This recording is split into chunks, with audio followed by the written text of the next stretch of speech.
Hi, I'm Al from the Dayton, Ohio area, and what I have to show you Porsche enthusiasts here today is what I call a rare find.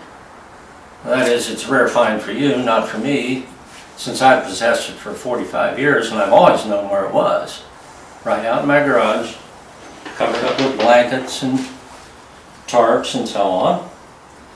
I purchased this engine back around 1970 and for a project car, which didn't transpire. I changed my mind about that and always thought that I might have future use for it.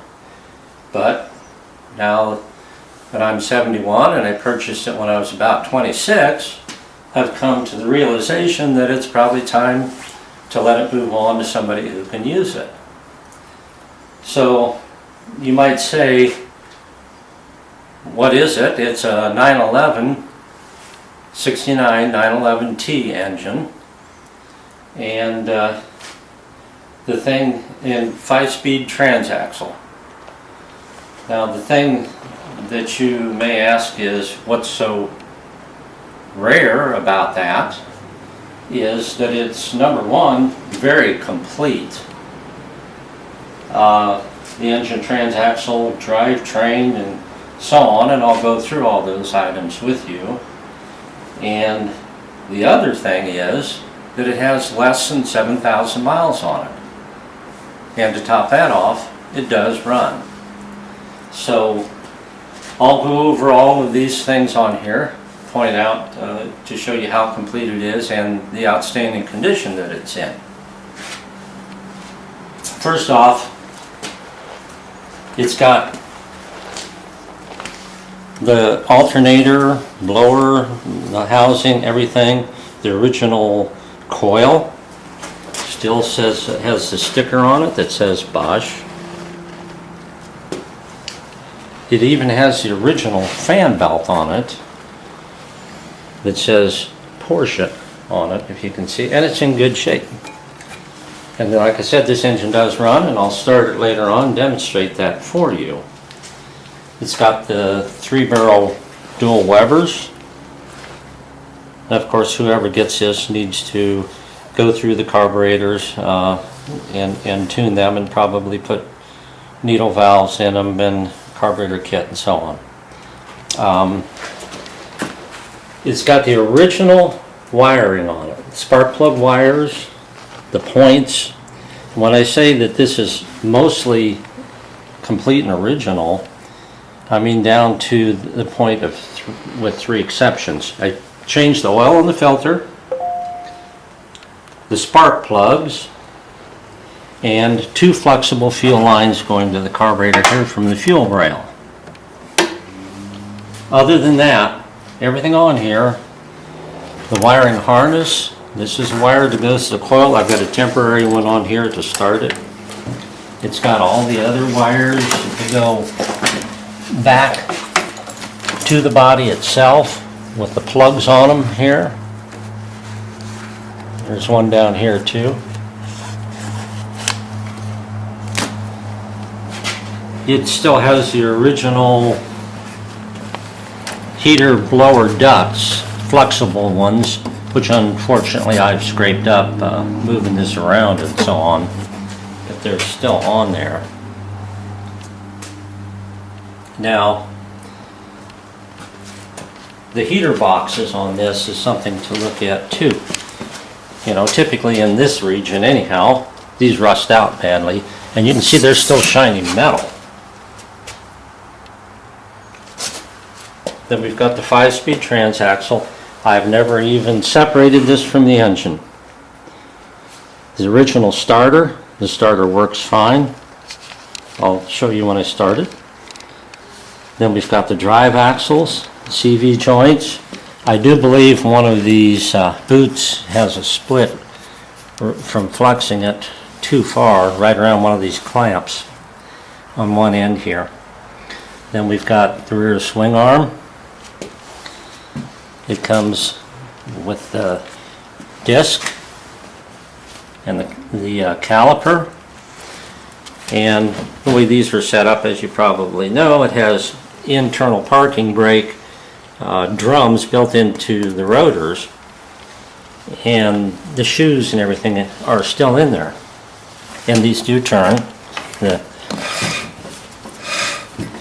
And it has the original parking brake cables on it, both of them.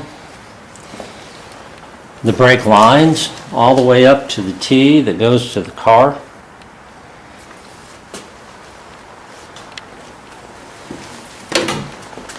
So the engine does run a bit rough because it's been sitting and started periodically over the years, but it needs to, like I said, the carburetors need to be gone through, and it needs points. I had to sand them to get it to start recently, and so that adds to the roughness too. I changed the spark plugs. Should have new wires put on it.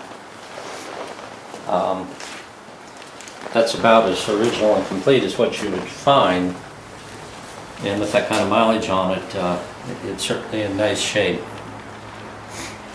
I hate to let it go.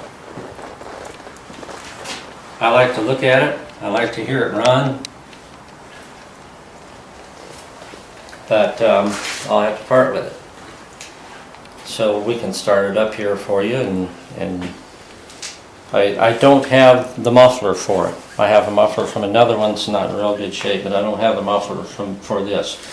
Another thing we have is miscellaneous parts that go to it, which I'll show you here in just a second. Now here's a view of it with the air cleaner back on it, just so you can see it is the proper one and everything, and it fits and it's in good shape, and that's original paint on there too and so on. And I'll take that back off to start it up. Another thing I forgot to mention was this has all the carburetor linkage too, from the carburetors all the way back through the firewall shroud to that point. Okay, we're ready to fire this up for you now. And I have warmed it up a little bit, so I'm not running a cold engine, but it does run a bit rough because it needs to be gone over, of course.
Okay, we have here the original air cleaner that was on it when I got it. I took it off to run it and so on. And I'll put that back on there and take another view of it with it on there a little bit later. Somebody before I got it. And like I say, this was in around 1970 to 71, so it was only a year, not quite 2 years old when I got it. There's an old sticker where somebody put an oil change sticker on here that can be cleaned off. There is one slight dent in here which can be easily accessed by taking this off and going in from the back side to take it out. I don't know how that got in there, probably something bumped it laying around the garage. Then here is the rear engine mount. And this is part of that. Then I actually do have the firewall shrouds and the side shrouds here in excellent shape that go to it. One of these is already on the engine and this one's off. I removed these because I wasn't going to use them in the kit car I was building, but they are with it if you want to put it back in a Porsche, which would be the ultimate use for it.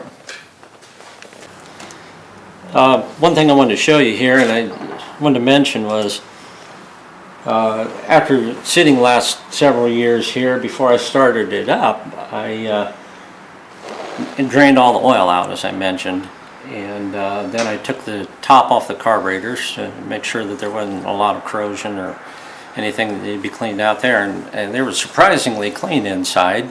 No buildup or corrosion, just a little bit of sort of dust that I blew out with an air hose, and then put it back together, and I had to file the points and so on, and put a new oil filter in it and so on before I started.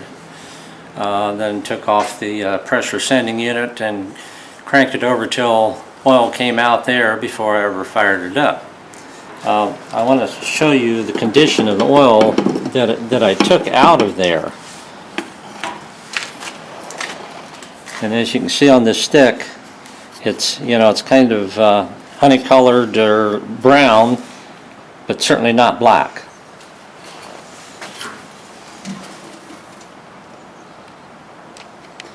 And that's oil that had been in there for 45 years.